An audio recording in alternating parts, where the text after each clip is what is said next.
¿Qué pasaría si te dijera que cuando la burbuja de inteligencia artificial estalle, no solo perderás tu dinero, sino que desencadenará un colapso en cadena que destruirá pensiones, generará desempleo masivo y concentrará todavía más riqueza en manos de una élite microscópica? Esto no es teoría conspirativa, es el mecanismo documentado de cómo funcionan las crisis financieras en el capitalismo moderno.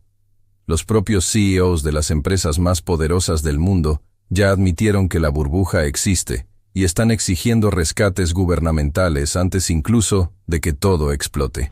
Microsoft amenaza: compren nuestros productos o colapsamos. OpenAI admite: somos una burbuja y necesitaremos dinero público. Mientras tanto, millones de personas tienen sus ahorros de toda la vida invertidos en fondos que dependen de estas empresas. Cuando las acciones de Nvidia, Microsoft, Apple, Meta, Amazon, Alphabet y Tesla se desplomen, no será solo un problema de Wall Street. Será tu fondo de pensión evaporándose, será tu empleo desapareciendo, será tu poder adquisitivo derritiéndose. Hoy voy a explicar exactamente cómo funciona el efecto dominó de una crisis financiera, porque esta será devastadora y quién realmente se beneficia cuando todo colapsa. Vamos a comenzar entendiendo el mecanismo exacto de cómo una burbuja financiera desencadena un efecto dominó que contamina todo el sistema económico. No es apenas un problema aislado de algunas empresas perdiendo valor en bolsa. Es un proceso sistemático de destrucción de riqueza que se propaga como un virus por toda la economía global. Déjame explicarte con un ejemplo concreto para que entiendas exactamente cómo funciona esto en la práctica real. Imagina que eres un inversor institucional, tal vez administras un fondo de inversiones o simplemente eres un inversor sofisticado con capital significativo. Tienes acciones de Nvidia valoradas en $10 millones. No quieres vender esas acciones porque crees en el potencial a largo plazo de la empresa y porque venderlas generaría impuestos sobre las ganancias de capital. Pero necesitas hacer otras operaciones financieras. Necesitas liquidez para aprovechar otras oportunidades del mercado. Entonces haces lo que millones de inversores hacen. Usas esas acciones como garantía colateral. Depositas esas acciones en tu correduría y ellos te permiten operar con derivativos, opciones, futuros, hacer apalancamiento. La correduría te dice: ok, tienes 10 millones en acciones. Te vamos a permitir operar con 5 millones adicionales en margen. Mientras el valor de Nvidia se mantiene estable o sube, todo funciona perfectamente. Estás ganando dinero en tus operaciones apalancadas y tus acciones de garantía siguen ahí, tranquilas, creciendo en valor. Es el sueño del capitalismo financiero: hacer que tu dinero trabaje en múltiples frentes simultáneamente. Pero entonces estalla la burbuja de inteligencia artificial. El mercado entra en pánico. Algún catalizador dispara la crisis. Tal vez Nvidia reporta resultados decepcionantes. Tal vez OpenAI admite que nunca será rentable. Tal vez Microsoft anuncia que va a reducir drásticamente inversiones en IA. El motivo específico no importa. Lo que importa es que el castillo de naipes empieza a caer. Las acciones de Nvidia se desploman 50% en apenas 3 semanas. Aquellos $10 millones que tenías en garantía ahora valen solamente 5 millones. Tu correduría te llama inmediatamente. Es lo que se conoce como margin call, llamada de margen.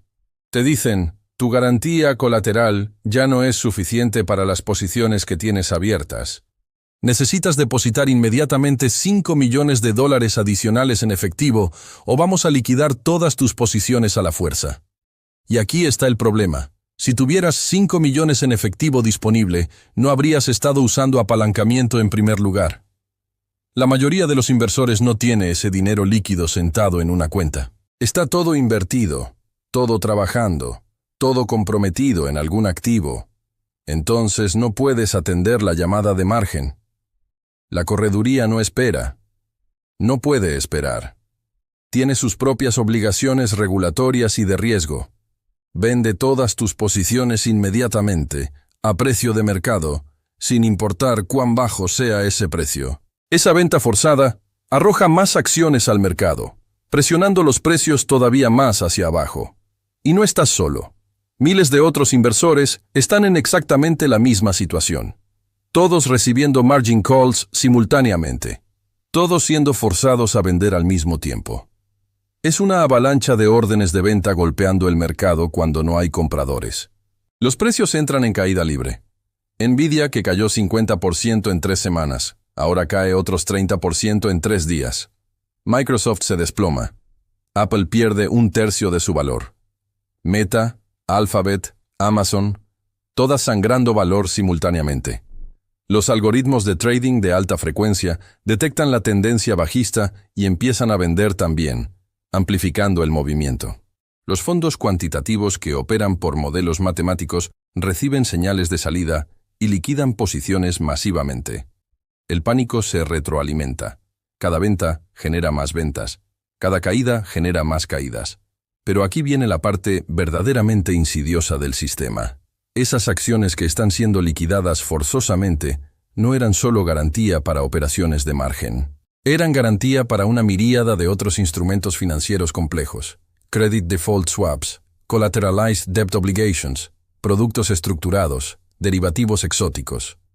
Todo ese castillo de ingeniería financiera está sustentado por activos reales que ahora están perdiendo valor vertiginosamente. Cuando el valor de los activos subyacentes colapsa, toda la estructura derivativa colapsa con ellos. Bancos que vendieron protección en esos instrumentos ahora enfrentan pérdidas catastróficas. Fondos de cobertura que apostaron en direcciones equivocadas están siendo borrados del mapa. Ahora vamos al segundo estadio de este colapso sistémico, lo que sucede con los fondos de inversión y los ahorros de millones de personas comunes. Esto es donde la crisis que comenzó en Wall Street se transforma en tragedia para familias reales. Piensa en los grandes fondos que administran los ahorros de jubilación de trabajadores, fondos mutuos donde clase media invierte para el futuro de sus hijos, fondos de pensión de empleados públicos. Estos fondos administran billones de dólares colectivamente, y todos ellos tienen porciones significativas invertidas en las 7 magníficas. ¿Por qué? Porque hasta el momento del colapso, estas eran consideradas las inversiones más seguras y rentables disponibles. Los gestores de fondos justificaban ante sus clientes: estamos invirtiendo en las empresas más innovadoras, más rentables, con mayor potencial de crecimiento del planeta. Apple, Microsoft, estas son empresas sólidas que han estado creciendo por décadas. Nvidia es el futuro de la computación. Meta tiene miles de millones de usuarios. Parecían apuestas seguras. Todos los análisis financieros recomendaban estas acciones. Todos los índices estaban sobreponderados en ellas. Cuando estas acciones comienzan a desplomarse, el valor de las cuotas de estos fondos se desploma proporcionalmente. Un inversor común que tenía $100,000 aplicados en un fondo indexado al S&P 500 ve su saldo caer a $60,000 en cuestión de días. Otro que tenía su jubilación enteramente en un fondo de tecnología ve su patrimonio derretirse 50, 60, 70%. El pánico no se limita a Wall Street. Llega a cada hogar que tiene dinero invertido. Y aquí es donde comienza lo que llamamos corrida bancaria, aplicada a fondos de inversión. Todo mundo quiere rescatar su dinero simultáneamente. Millones de cotistas enviando órdenes de rescate al mismo tiempo. Quieren sacar lo que queda antes de que desaparezca completamente. Es un instinto de supervivencia perfectamente racional a nivel individual, pero catastrófico a nivel sistémico. El problema es que los fondos no pueden atender todos los rescates simultáneamente. ¿Por qué no? Porque el dinero no está guardado en una caja fuerte esperando. Está invertido en activos que ahora perdieron valor y liquidez. Para devolver efectivo a los cotistas que están rescatando, el fondo necesita vender los activos que posee. Pero ¿quién va a comprar acciones de Microsoft o Meta en medio de un pánico generalizado? Nadie quiere comprar. Todo el mundo quiere vender. La oferta abruma completamente la demanda.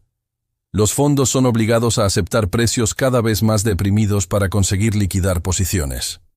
Venden con descuentos del 20, 30, 40% apenas para conseguir efectivo. Cada venta presiona los precios todavía más abajo, destruyendo más valor para los cotistas que todavía no rescataron. Pero la situación empeora porque los fondos no pueden vender solo las acciones de tecnología que causaron el problema. Esas acciones ya no tienen liquidez suficiente. Entonces comienzan a vender todo lo demás que tienen en cartera. Acciones de empresas que no tienen absolutamente nada que ver con inteligencia artificial. Empresas de consumo, industriales, financieras, energía. Bonos corporativos. Bonos gubernamentales. Oro.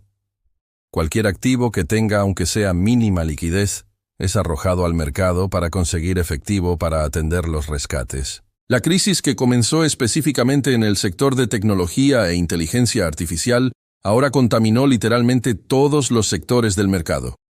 Empresas perfectamente saludables con buenos fundamentos ven sus acciones colapsando no porque haya algo mal con ellas, sino porque están siendo liquidadas forzosamente por fondos desesperados por efectivo. Es contagio financiero puro.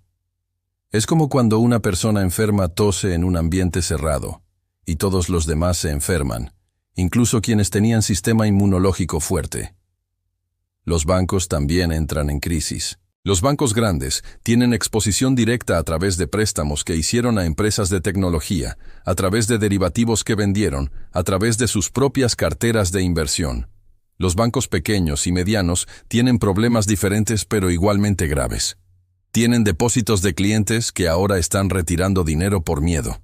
Tienen préstamos que otorgaron que ahora están volviéndose incobrables porque las empresas deudoras están quebrando. Tienen inversiones en bonos corporativos que están perdiendo valor porque las empresas emisoras están en dificultades. Algunos bancos quiebran directamente. Otros son absorbidos por instituciones mayores en rescates de emergencia organizados por el Banco Central. El gobierno anuncia programas de garantía de depósitos para evitar pánico bancario total. Pero el daño ya está hecho. El crédito se congela. Los bancos que sobreviven se vuelven ultraconservadores. No prestan para nadie. Empresas que necesitan crédito para capital de giro no consiguen. Comienzan quiebras en cadena de empresas reales de la economía real, no apenas empresas financieras. Ahora necesitamos hablar de la parte más cínica y perturbadora de toda esta catástrofe. El hecho de que los ejecutivos de las empresas que crearon esta burbuja no solo saben que es insostenible, sino que están haciendo chantaje público sobre eso. No estoy exagerando ni usando lenguaje hiperbólico. Es literal. Los CEOs de las empresas más poderosas del planeta están diciendo abierta y públicamente: o compran nuestros productos o vamos a quebrar y arrastrar la economía con nosotros, y cuando eso suceda, el gobierno tendrá que rescatarnos con dinero de los contribuyentes. El CEO de Microsoft hizo declaraciones públicas donde literalmente dijo que o las empresas y consumidores adoptan y compran los productos de inteligencia artificial que están desarrollando, o la burbuja va a estallar. Piensa en la audacia, en el descaro absoluto de esa afirmación. No es una empresa confiante en su producto diciendo: nuestro producto es tan revolucionario que todos van a querer comprarlo. Es una amenaza apenas velada. Compren o explota todo. Es poner una pistola en la cabeza del mercado y del público consumidor. Sam Altman, CEO de OpenAI, la empresa detrás de ChatGPT, fue todavía más explícito y directo. En entrevistas públicas admitió abiertamente que existe una burbuja en el sector de inteligencia artificial. Reconoció que las valuaciones están infladas. Y entonces dijo, sin ninguna vergüenza, que cuando la burbuja estalle, el gobierno americano va a tener que rescatar estas empresas. Es la doctrina del demasiado grande para quebrar, siendo anunciada preventivamente antes incluso de que la crisis acontezca. ¿Entiendes lo que está pasando aquí? Ellos crearon conscientemente una burbuja especulativa. Captaron cientos de miles de millones de dólares de inversores basándose en promesas que saben que no pueden cumplir. Inflaron las valuaciones de sus empresas a niveles completamente irreales. Enriquecieron personalmente vendiendo acciones en el pico de la burbuja. Y ahora están diciendo abiertamente: cuando todo esto colapse, y va a colapsar, ustedes los contribuyentes van a tener que salvarnos porque somos demasiado importantes para la economía. Es socialización de pérdidas y privatización de ganancias en su forma más pura y descarada. Cuando las empresas están ganando billones, esas ganancias van para los accionistas, para los ejecutivos con sus paquetes de compensación obscenos, para los capitalistas de riesgo. Pero cuando las pérdidas vienen, cuando la fiesta termina, la cuenta va para el pueblo. El trabajador que nunca se benefició de la burbuja, que nunca ganó dinero con esas acciones infladas, ese trabajador va a pagar impuestos para rescatar a los billonarios que crearon el desastre.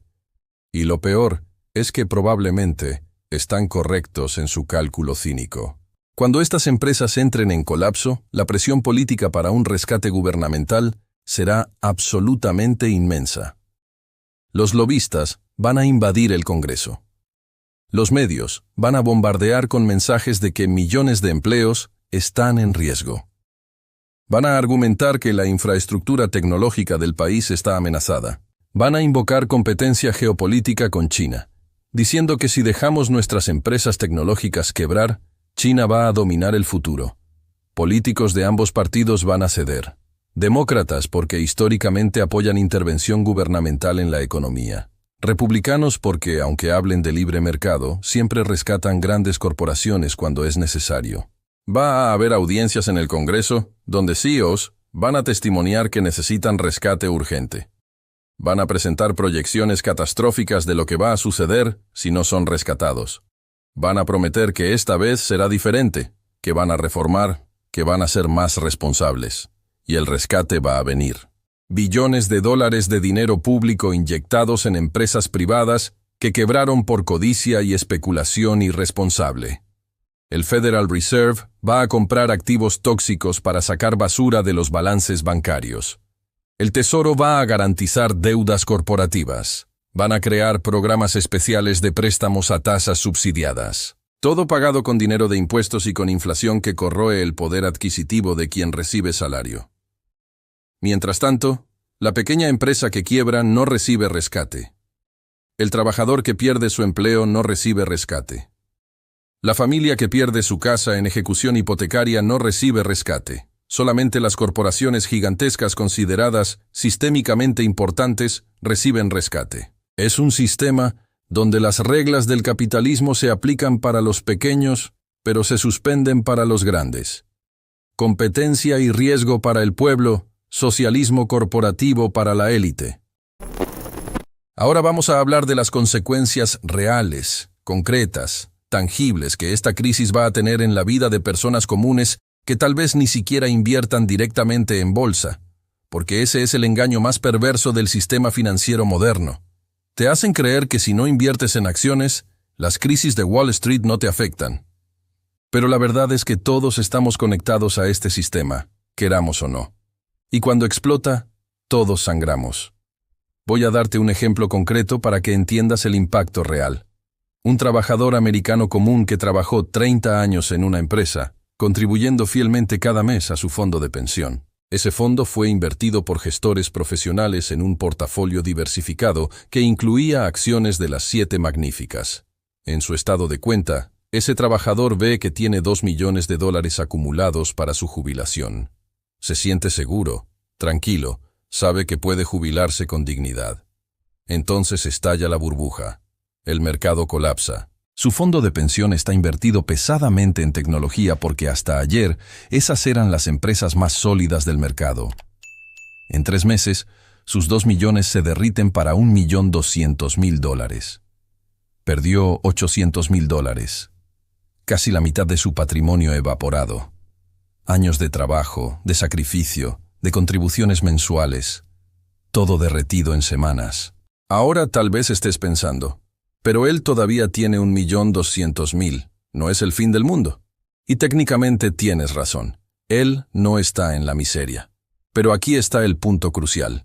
Su percepción de riqueza cambió radicalmente. Psicológicamente, emocionalmente, él se siente mucho más pobre. Y cuando te sientes más pobre, aunque no hayas vendido nada, aunque sea solo pérdida en papel, tú cambias tu comportamiento.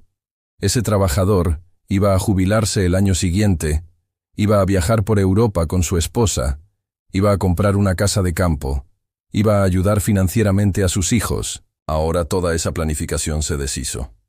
Decide posponer la jubilación porque necesita recuperar lo que perdió. Cancela la viaje. No compra la casa de campo. Reduce drásticamente sus gastos. Empieza a vivir de forma mucho más austera, guardando cada centavo que puede. Multiplica ese comportamiento por decenas de millones de personas tomando las mismas decisiones simultáneamente. El consumo agregado de la economía se desploma. Las empresas sienten inmediatamente. Las ventas caen. Los restaurantes están vacíos. Las tiendas no venden. Las agencias de viaje no tienen clientes. La industria automotriz para. El sector inmobiliario congela. Toda la economía real entra en contracción porque la riqueza financiera ficticia fue destruida. Las empresas responden de la única forma que conocen en crisis, cortando costos. Y el primer costo que se corta siempre es la mano de obra. Comienzan las olas de despidos masivos.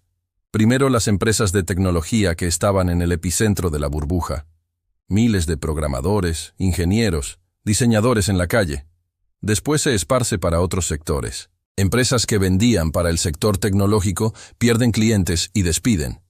Empresas que dependían del consumo de trabajadores tecnológicos pierden ingresos y despiden. El desempleo dispara. De 4% salta para 8, 10, 12%. Millones de personas sin trabajo. Sin trabajo significa sin ingreso. Sin ingreso significa no pagar hipoteca, no pagar préstamos de automóvil, no pagar tarjetas de crédito. Los bancos empiezan a acumular carteras vencidas masivas. Ejecutan hipotecas. Familias son expulsadas de sus casas. El mercado inmobiliario colapsa porque hay miles de casas siendo vendidas forzosamente y nadie puede comprar porque nadie tiene crédito ni empleo. La economía entra en una espiral depresiva donde cada elemento refuerza todos los otros. Menos empleo significa menos consumo. Menos consumo significa menos producción. Menos producción significa más despidos. Más despidos significa todavía menos consumo. Es un círculo vicioso que se retroalimenta y se profundiza. Los economistas llaman esto de espiral deflacionaria. Yo llamo esto de tragedia humana masiva causada por especulación financiera irresponsable. Pero aquí viene la parte que cierra el ciclo completo del capitalismo y revela su naturaleza más brutal. Mientras millones se empobrecen, algunos se enriquecen enormemente. Quien tiene capital líquido disponible durante la crisis puede comprar activos desvalorizados por fracciones del precio original. Casas siendo vendidas por 30 centavos por dólar. Acciones de empresas sólidas cotizando a niveles ridículos. Empresas enteras siendo adquiridas por casi nada. Los grandes fondos de inversión, los billonarios, los bancos grandes que fueron rescatados con dinero público, esos entran en modo shopping. Compran todo lo que está barato.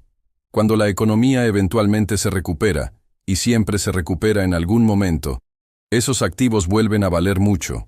Quien compró la casa por 100,000 que antes valía 300,000, la revende por 300,000 nuevamente cuando el mercado se normaliza. Triplicó su dinero. Quien compró acciones en el fondo del pánico, multiplica su patrimonio cuando la bolsa se recupera. Entonces aquí está la verdad brutal e inescapable. No estamos hablando de teorías abstractas ni posibilidades remotas. Estamos describiendo el mecanismo documentado, probado, histórico de cómo las crisis financieras destruyen la vida de millones mientras enriquecen a una élite microscópica. La burbuja de inteligencia artificial va a estallar. Los propios CEOs ya admitieron eso. Cuando estalle, el efecto dominó que expliqué va a devastar fondos de pensión, generar desempleo masivo, destruir ahorros de vida y concentrar todavía más riqueza en manos de quien ya tiene capital. Mientras los pobres pierden todo, los ricos compran los escombros. No es falla del sistema, es el sistema funcionando exactamente como fue diseñado. Las crisis no son anomalías del capitalismo, son su característica más esencial. Si este análisis te hizo entender lo que realmente está pasando detrás del hype de inteligencia artificial, si ahora ves la trampa que están armando, inscríbete en el canal y comparte este video. La información es la única defensa que tenemos contra la manipulación sistémica.